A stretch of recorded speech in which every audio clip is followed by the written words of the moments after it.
Hello everyone, welcome back to our YouTube channel. मेरा IBPS clerk का third shift में exam था आज, तो मैं आपको डिटेल एनालिसिस देने वाली हूँ। पेपर कैसा आया था, क्या आया था, और ऐसा उसका मतलब सीक्वेंस था। पहले रीजनिंग खुल रहा था, देन इंग्लिश, देन मैथ्स। तो मैं बताती हूँ क्या क्या आया था। तो चलिए स्टार्ट करते हैं। सबसे पहले रीजनिंग की बात करूँ मैं, तो रीजनिंग में जो क्वेश्चंस आए थे, सबसे पहले सिलॉक्स के 3 क्वेश्चन आए थे, जिसमें ओनली अ फ्यू का 2 क्वेश्चन था। देन इनइक्वलिटी के 3 क्वेश्चन आए थे, और कॉमा नहीं था, वो डायरेक्ट था। देन ऑर्डर रैंकिंग के 3 क्वेश्चन आए थे, और 3 क्वेश्चंस में 6 पर्सन थे, उनको अरेंज करना था वैसे। और मीनिंगफुल वर्ड के 1 क्वेश्चन आए थे, जिसमें मार्क एक वर्ड बन रहा था, बट मैंने नहीं किया, क्योंकि एक से अगर ज़्यादा वर्ड बनता है तो मैं करती हूँ टिक, वरना मैं नहीं करती, क्योंकि एक बार मेरा गलत हो चुका है ये। फिर नंबर पेयरिंग के क्वेश्चन आए थे, जिसमें मेरा आंसर 5 आ रहा था, 5 पेयर्स बन रहे थे मेरे। देन मिसलेनियस के एक क्वेश्चन आया। मिसलेनियस का एक ही क्वेश्चन था, जिसमें कुछ एक नंबर दिया हुआ था, उसमें इवन में +1 करना था, ऑड में -1 करना था, फिर उसको अरेंज करना था लेफ़्ट टू राइट असेंडिंग में। देन पूछा था third and fourth from the left and second from the right, इन तीनों का सम क्या होगा। देन अल्फ़ा न्यूमेरिक सीरीज़ आई थी, उसके 5 क्वेश्चंस आए थे, इजी थी वो। उसके बाद लीनियर रो आया था, उसके भी मतलब 5 क्वेश्चंस आए थे। 7% नॉर्थ फेसिंग है ऐसे। फिर मंथ बेस्ड एक पज़ल आई थी, मंथ बेस्ड में भी 5 क्वेश्चंस थे, उसमें 8% था। 8% मतलब बैठे हुए हैं, मंथ था जनवरी, मार्च, अप्रैल एंड मई, और इसमें 2 डेट्स दिए हुए थे, 5 और 24, और इसके बेसिस पे अरेंज करना था। उसके बाद बॉक्स बेस्ड एक पज़ल आई थी, और उसके भी 5 क्वेश्चंस थे। डुएबल थी पज़ल सारी। और एक ब्लड रिलेशन था। ब्लड रिलेशन बहुत ट्रिकी था, मैंने कोशिश किया बट बना नहीं। लेकिन मतलब जैसे 2 पार्ट्स में वो बन रहा था, और जिस हिसाब से मैं बना रही थी, बहुत लोगों ने इसे बनाया भी है।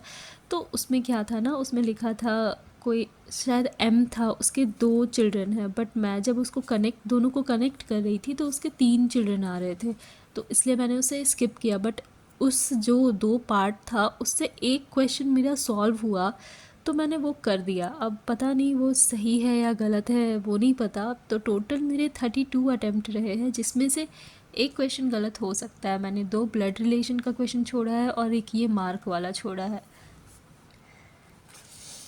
अब इंग्लिश की बात करें, तो इंग्लिश में RC आई थी। 8 या 9 क्वेश्चन से मुझे याद नहीं है। तो उसमें 2 वर्ड वाला जो आता है ना, कि मीनिंग क्या होगा, तो एक मूव था, एक हैंडल था। मूव मतलब जो इनिशिएटिव होता है वैसा वाला, और एक हैंडल था।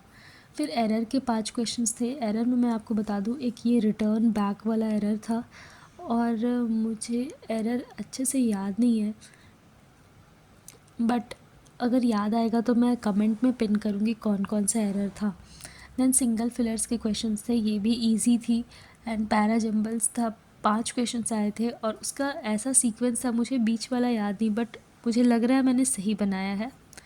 देन मिस स्पेल्ट वर्ड के 5 क्वेश्चन थे, और मिस स्पेल्ट में मैं आपको बताती हूँ, एक एक्सेसिव का वर्ड रॉन्ग था, एक डेवलपमेंट जैसा कुछ था, जिसमें DEVELOP की जगह LPO या ऐसा कुछ दिया था, तो वो शायद गलत था।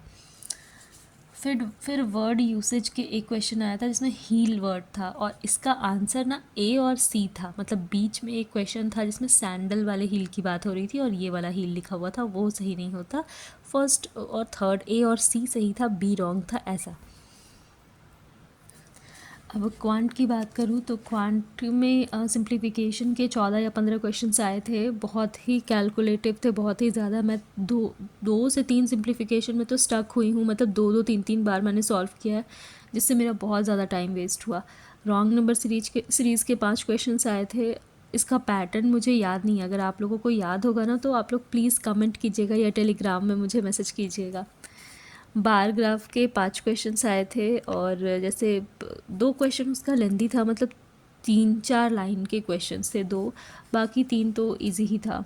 केसलेट DI आई थी, मैंने इसे अटेम्प्ट नहीं किया, टाइम नहीं था। अर्थमेटिक आया था, अर्थमेटिक का मैंने 1 या 2 क्वेश्चन बनाया है, अच्छे से याद नहीं है मुझे, बस इतना ही किया है। तो बस ये रहा। और मैं आपको बताती हूँ अर्थमेटिक के टॉपिक्स।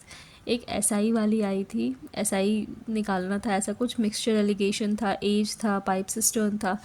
और जो डीआई था वो आपका ऐसा था कि लेक्चरर है, रीडर है, प्रोफेसर है और ए और बी का डेटा दिया हुआ है, तो इस हिसाब से ये कैलकुलेट करना था। और जो केसलेट आया था ना, मैं आपको बताती हूँ, जैसे ए बी ये है, इसमें दो मानिए दो डेट या डेज जो भी दिया हुआ है उसके अंदर ऐसा ऐसा डेटा दिया हुआ था, मतलब इतना कैलकुलेटेड था, तो इसीलिए मैंने इसे नहीं बनाया। और उसके ज़्यादा नहीं, 3 ही क्वेश्चंस थे तो टाइम लग जाता, और मैंने अर्थमेटिक का सारा देखा नहीं कि क्या क्या आया था, टाइम बचा नहीं था।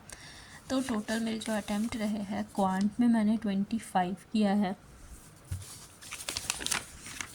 इंग्लिश में मैंने 30 आउट ऑफ 30 किया है, रीजनिंग में मैंने 32 किया है। तो ऐसे टोटल अटैम्प्ट रहे हैं मेरे। तो ओवरऑल जो मेरा बना वो 87 बना है। अब कितना रॉन्ग है कितना राइट है वो तो पता नहीं मुझे, क्योंकि इंग्लिश में क्वेश्चंस रॉन्ग हो जाते हैं, मैं मॉक्स में भी देखती हूँ, बट मॉक्स से तो इंग्लिश इजी ही आई थी। तो देखते हैं क्या होता है, कट ऑफ 80 के नीचे तो जाती ही नहीं है। और मैं मैथ्स की बात करूँ तो मैथ्स मुझे गाइडली वाला लेवल लगा, थोड़ा हार्ड, और इंग्लिश बहुत ही इजी था। रीजनिंग डुएबल था अगर ब्लड रिलेशन को छोड़ दे तो, ब्लड रिलेशन नहीं बना मेरे से, बट यूट्यूब में करवाया गया है, बहुत सारे टीचर्स ने करवाया है, तो देखती हूँ सल्यूशन क्या है, उसके बाद मैं बताऊँगी क्या गलत हो रहा था क्या नहीं। तो आप लोग भी शेयर कीजिएगा आप लोगों का अटेम्प्ट कैसा रहा, कितना रहा, कौन से शिफ्ट में एग्ज़ाम था आपका, और किस स्टेट से हो आप, जैसे स्टेट के अकॉर्डिंग कट ऑफ वेरी करेगी। So that's all for today. Thank you so much for watching.